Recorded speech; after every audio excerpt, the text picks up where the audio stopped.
Social media पर तेजी से वायरल हो रही एक क्लिपिंग हमारे सामने आई, जिसमें दिखाया गया कि कन्हैया कुमार के ऊपर हमला किया गया। कन्हैया कुमार के साथ हाथापाई की गई जब वो अपनी जनसभा को संबोधित कर रहे थे। वहीं बीच में एक व्यक्ति आया और उन पर उन्होंने हमला किया और उन पर हाथ उठाया। सभी साथियों का चुनावी अपडेट के अंदर स्वागत है। पूरे देश के अंदर लोकसभा के चुनाव हो रहे हैं।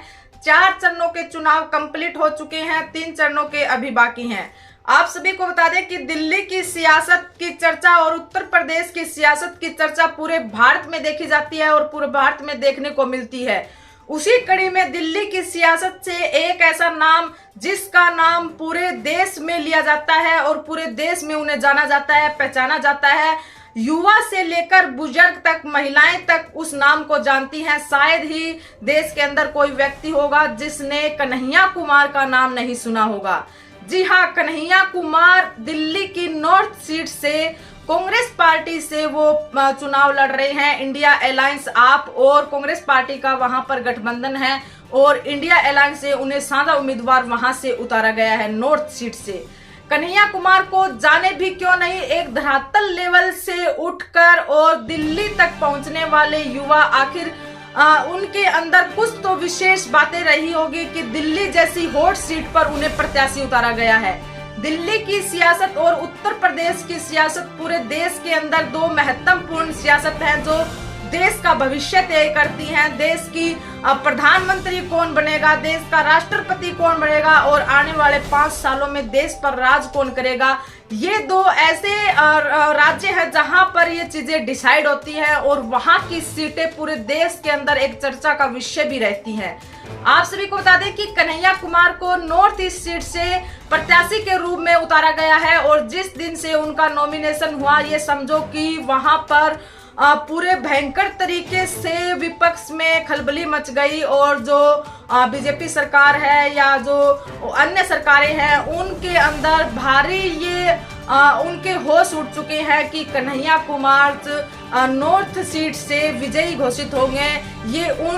ये वो लोग भी सोचने लगे हैं। सोचे भी क्यों नहीं, युवा अवस्था में और जेएनयू के छात्र होने के साथ साथ वहां पर उन्होंने जिस तरीके से वो मुद्दों को उठाते थे, जिस तरीके से वो मीडिया के अंदर डिबेट के अंदर आते थे और समाज के अंदर प्रचलित विभिन्न प्रकार की जो समस्याएं हैं उनके खिलाफ वो खुलकर बोलते थे। वो तानाशाही के खिलाफ बोलते थे, वो लोकतंत्र को बचाने के लिए बोलते थे, वो आजादी का जो नारा देते थे वो हर एक युवा के कानों में आज भी गूंजता है और हर युवा उनके इस नारे को दोहराता भी है कि तानाशाही से आजादी, सांप्रदायिकता से आजादी, पूंजीवाद से आजादी, लोकतंत्र की आजादी, शिक्षा की आजादी।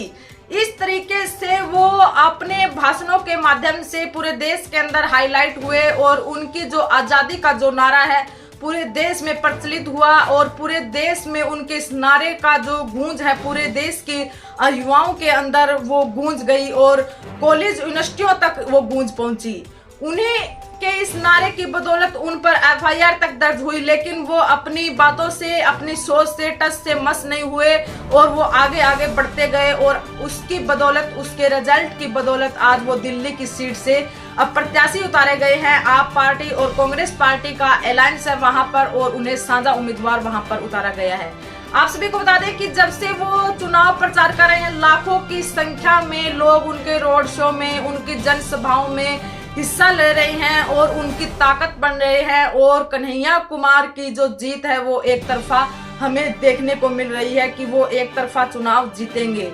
वहीं विपक्ष में जो खड़े हैं वो भाजपा पार्टी के मनोज तिवारी हैं, जबकि कन्हैया कुमार बार बार अपनी जनसभाओं के माध्यम से उन पर आरोप और उन पर कटाक्ष कर रहे हैं कि 10 साल तक उन्होंने दिल्ली की जनता के लिए क्या कार्य किए और क्या नहीं, वो हमारे साथ आकर चर्चा करें। मैं उन्हें खुला चैलेंज देता हूं, वो अपने कामों को गिनाए कि 10 सालों के अंदर क्या किया। जैसे ही चुनाव आते हैं वो जनता के बीच में आ जाते हैं और जनता के सामने हाथ जोड़ते हैं और अपने झूठे कामों का दिखावा देकर वो जनता से वोटों की अपील करते हैं। साथ में सोशल मीडिया पर तेजी से वायरल हो रही एक क्लिपिंग हमारे सामने आई, जिसमें दिखाया गया कि कन्हैया कुमार के ऊपर हमला किया गया। कन्हैया कुमार के साथ हाथापाई की गई जब वो अपनी जनसभा को संबोधित कर रहे थे। वहीं बीच में एक व्यक्ति आया और उन पर उन्होंने हमला किया और उन पर हाथ उठाया।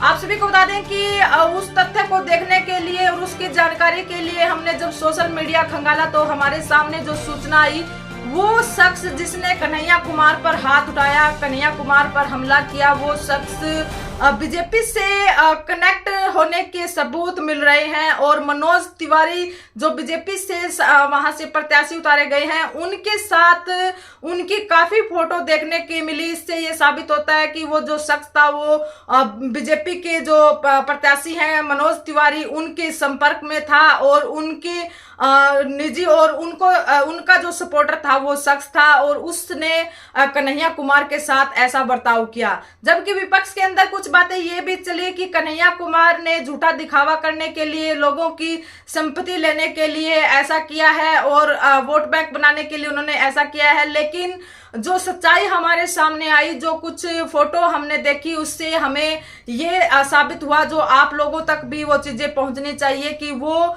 जो कन्हैया कुमार पर जो हमला कर रहा है वो व्यक्ति मनोज तिवारी के साथ संपर्क में है और मनोज तिवारी के साथ उनकी फोटो भी देखी गई है और सोशल मीडिया पर हमें ऐसी फोटो देखने को मिली। आप सभी के साथ भी हम वो फोटो साझा कर रहे हैं जिसने कन्हैया कुमार पर हाथ उठाया और कन्हैया कुमार की जनसभा के बीच में उन्होंने विघन डाला और उन पर हमला किया।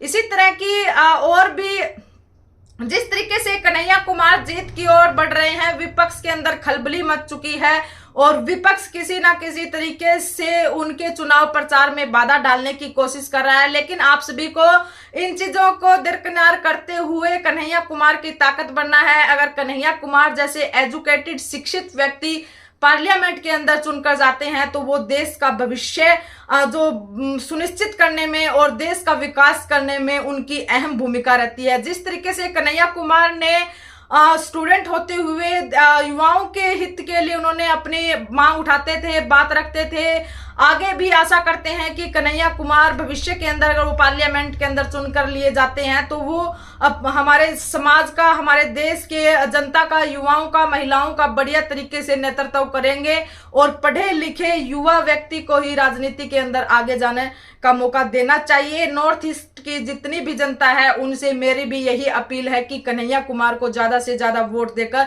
उन्हें विजय बनाए। ऐसे युवाओं का राजनीति के अंदर आना बेहद ही जरूरी है।